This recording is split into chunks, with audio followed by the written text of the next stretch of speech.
Түнгі қала. Жауын соғып тұр. Сәнді, зәулім мейрамхананың алдында қымбат көліктер тізіліп жатыр. Қызыл кілем үстімен қымбат көйлек киген қонақтар өтіп барады. Экранның шетінде суықтан қалтырап, үстіне тозығы жеткен ескі плаш киген, басына жаулық байлаған Мәриям апай тұр. Қолында кішкентай ескі шүберек түйіншек. Апа, сізге бұл жерге жолауға болмайды. Ары барыңыз, қонақтардың мазасын аласыз. Мұнда қаланың ең ықпалды адамдары жиналған. Қайыр тілейтін жер емес бұл, деп еңкезердей күзетші Мәриям апайды иығынан жұлқып артқа итеріп жіберді. Сүрініп кеткен қарт әйел дымқыл асфальтқа құлады.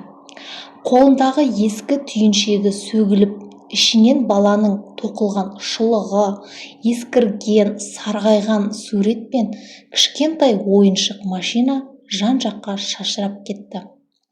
Күзетші бұл сорлы әйелдің дәл қазір іште патшадай болып қаланың ең бай адамының қызын алып жатқан күйеу жігіттің туған анасы екенін білгенде жоқ еді. Анасы өз ұлының зәулім тойына шақырылмаған қонақ болып келді. Ол неге өз баласының тойында тізерлеп жылады, және өз қанынан жаралған ұлы неге одан бас тартты? Бұл жай ғана отбасылық ұрыс емес. Бұл адам шошитын сатқындық пен өмірдің қатал сабағы туралы хикая. Видеоны соңына дейін көріңіз, бұл оқиға жүрегіңізді тілім етеді. Сцена өткен шаққа ауысады. Суық базар. Мәриям апай жас кезінде қолы қатып, базарда сіріңке, сабын сатып тұр. Түнде үйге келіп шамның жарығымен тігін тігіп отыр. Қасында кішкентай ұлы Данияр сабақ оқып жатыр. Мәриям жолдасынан ерте айырылды. Қолында емшектегі баласы Данияр ғана қалды. Туыстары сырт айналған қиын қыстау 90-шы жылдары жас, жесір әйел тіршіліктің ең ауыр бейнетін арқалады. Ол суықта базарды тұрды, түнделеп мекемелердің еденін жуды, көзі талғанша тігін тікті. Өзі жамау киім кисе де, ұлы Даниярдың киімі бүтін, тамағы тоқ болды. Қыс күндері базарда қолы суықтан жарылып, қан ақса да, Даниярға жаңа қысқы күртеше алып бергенде балаша қуанатын. Кішкентай Данияр: «Мама, сіздің қолдарыңыз неге бұндай қатты? Менің достарымның аналарының қолдары жұмсақ қой». Мәриям жылы жымиып: «Балам-ау, менің қолдарым сені өсіру үшін, сенің болашағың жұмсақ болуы үшін осындай болған. Сен үлкен азамат болсаң, мен де демаламын». Данияр анасының үмітін ақтағандай болды. Мектепті алтын белгіге, ал қаладағы ең беделді университетті үздік бітірді. Ол өте зерек, пысық жігіт болып өсті. Оқуды бітірген соң қаладағы ірі халықаралық құрылыс компаниясына жұмысқа қабылданды. Міне осы сәттен бастап Даниярдың өмірі мүлдем басқа арнаға бұрылды. Ол қаланың сән-салтанатын, қымбат мейрамханалары мен қалталы адамдардың өмірін көрді. Сол компанияның қожайыны миллиардер кәсіпкердің жалғыз ерке қызы Айдана Даниярға ғашық болып қалды. Сәнді кеңсе, Данияр қымбат костюм киіп, Айданамен бірге күліп сөйлесіп тұр. Содан кейін ауылдағы ескі үйге ауысады. Данияр мен анасының арасындағы ауыр әңгіме. Бай қыздың махаббаты. Даниярдың мансап баспалдағы мен тез өсуіне жол ашты. Ол өз уақытта директордың орынбасары болып тағайындалды. Бірақ лауазым мен ақша жігіттің көзін шелдендіріп тастады. Ол өз ортасынан, бай қайын жұртынан қатты ұялатын болды. Айдана мен оның әкесіне: менің ата-анам ерте қайтыс болған. Мен жетімханада өстім. Бәріне өз еңбегіммен жеттім, деп сұмдық өтірік айтты. Себебі анасының базарда істегенін, ауылдағы ескі үйін көрсетсе, Айдана одан бірден бас тартады. Мансабы құрдымға кетеді деп қатты қорықты. Тойға бір апта қалғанда Данияр ауылға, анасының үйіне түнделетіп, қымбат көлігімен құпия түрде келді. Шешесі ұлын сағынып құшақтамақ болғанда, Данияр суық танытып шегіне тұрды. Мәриям апай: құлыным-ау, келдің бе? Жолың болды ма? Тойдың дайындығы қалай? Мен саған арнап құрақ көрпелер тігіп қойдым. Данияр: мама, мен сізге маңызды нәрсе айтуға келдім. Сіз бұл тойға келмей-ақ қойыңызшы. Мәриям әбден абдырап: неге балам? Не болып қалды? Мен сенің ең бақытты күніңді көрмеймін бе?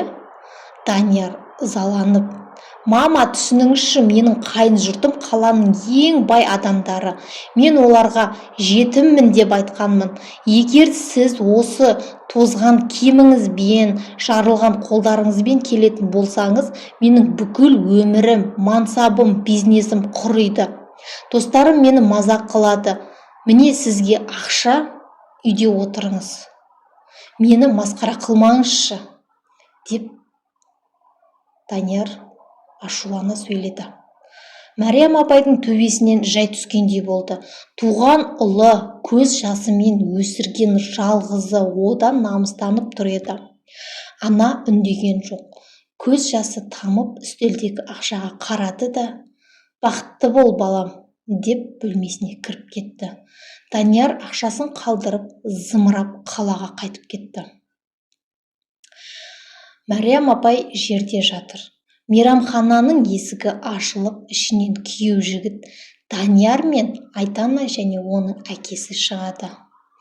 Бірақ ана жүрегі шыдамады. Ұлының тойдағы бақытты жүзін бір сәт сыртынан болса да көру үшін Мәриям апай соңғы тиынына пойызға билет алып қалаға келген еді. Міне, күзетші оны жерге итеріп тастаған сәтте мейрамхана есігінен жас жұбайлар қонақтармен бірге таза ауаға шыққан болатын. Данияр жерде жатқан ескі әйелді бірден таныды. Оның жүрегі зу ете қалды. Бірақ айналасындағы бай туыстары мен қайын-атасының алдында сыр бергісі келмеді. Айдана жеркеніп: Данияр, мынауың қандай қайыршы, біздің тойымыздың сәнін құртып тұр ғой. Күзетшілер неге мұны қуып жібермейді? Данияр болса: күзетші, алып кетіңдер мына әйелді. Бұл қайыршы кім өзі? Біздің тойға жолатпаңдар. Ана ұлының бұл сөзін естігенде өмірден түңіліп кетті. Ол жерден шашылған суреттер мен тоқылған шұлықты жинап жатып, Даниярдың аяғының астына түйіншекті қойды. Мәриям: балам, кешір мені. Мен сені масқара қылғым келген жоқ. Жай ғана сыртыңнан қарағым келді. Мынау әкеңнен қалған жалғыз бой тұмар еді. Саған бақыт әкелсін деп бергелі келгем. Мен кетемін енді. Ешқашан алдыңнан шықпаймын, деп бұрылып жаңбыр астына сіңіп бара жатты. Дәл сол кезде Айдананың әкесі, зәулім компанияның қожайыны, қатал кәсіпкер Болат мырза жерде жатқан сарғайған ескі суретке көзі түсіп, селк ете қалды.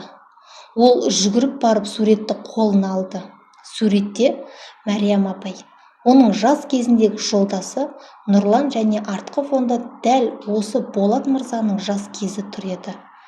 Болаттың көзі шарасынан шыға жаздады. Болат мырза: сен бұл әйелді қайыршы дедің бе? Сен мұны танымаймын дедің бе? бұл Мәриям жеңгей ғой, бұл менің өмірлік құтқарушым, менің досым Нұрланның әйелі, Данияр. Әке, сіз мұны қайдан танисыз? Болат мырза, егер осы суреттегі Нұрлан болмаса, мен осыдан 25 жыл бұрын банкрот болып түрмеде шіріп кететін едім. Нұрлан өзінің бүкіл мүлкін сатып мені құтқарып қалған. Мен оларды жылдар бойы іздедім. Ал сен оның ұлы, өз туған анаңнан намыстанып, одан бас тарттың ба? Анасын сыйламаған, оңбаған менің қызымды, менің бизнесімді қалай сыйлайды? Деп Болат мырза қатты ашуланды. Болат мырза ашумен қызы Айдананың қолынан тартып, той тоқтатылсын, мынадай сатқынмен менің қызым бір шаңырақта тұрмайды. Күзетшілер мынаны үйден де жұмыстан да қуып шығыңдар, деп бұйырды. Ең соңғы өкініш. Мейрамхана шамдары өшеді. Данияр үстіндегі күйеу жігіттің гүлін жұлып тастап, жаңбыр астында вокзалға қарай жүгіріп барады. Вокзал бос. Ол жерге тізерлеп отырып жылайды. Бірақ минутта Данияр бәрінен айырылды. Ақша да, мансап да, бай қыз да, ең бастысы анасының ақ батасы да жоқ еді. Өмір оны тәкаппарлығы мен сатқындығы үшін ең ауыр соққымен жазалады. Ол есін жиып, жаңбыр астында «мама» деп айғайлап вокзалға қарай жүгірді. Ауылға кететін соңғы пойызға үлгергісі келді. Бірақ ол вокзалға жеткенде пойыз әлде қашан кетіп қалған еді. Суық перронда тек анасының отырған орны мен жерде қалған тоқылған жылы шұлық қана жатты. Адам баласы дүниеге, мансапқа алданып, ең асыл қазынасы анасын ұмытқанда, өмір оны осылай жерге қаратады. Сатқындықтың құны әрқашан тым қымбат. Құрметті көрермен, Даниярдың бұл әрекетіне сіз қандай баға бересіз? Болат мырзаның тойды тоқтатқаны дұрыс болды ма? Өз ойыңызды пікірге жазыңыз. Және дәл қазір бұл видеоны тоқтатып, анаңызға қоңырау шалып, оны жақсы көретініңізді айтыңыз. Арнамызға жазылуды ұмытпаңыз.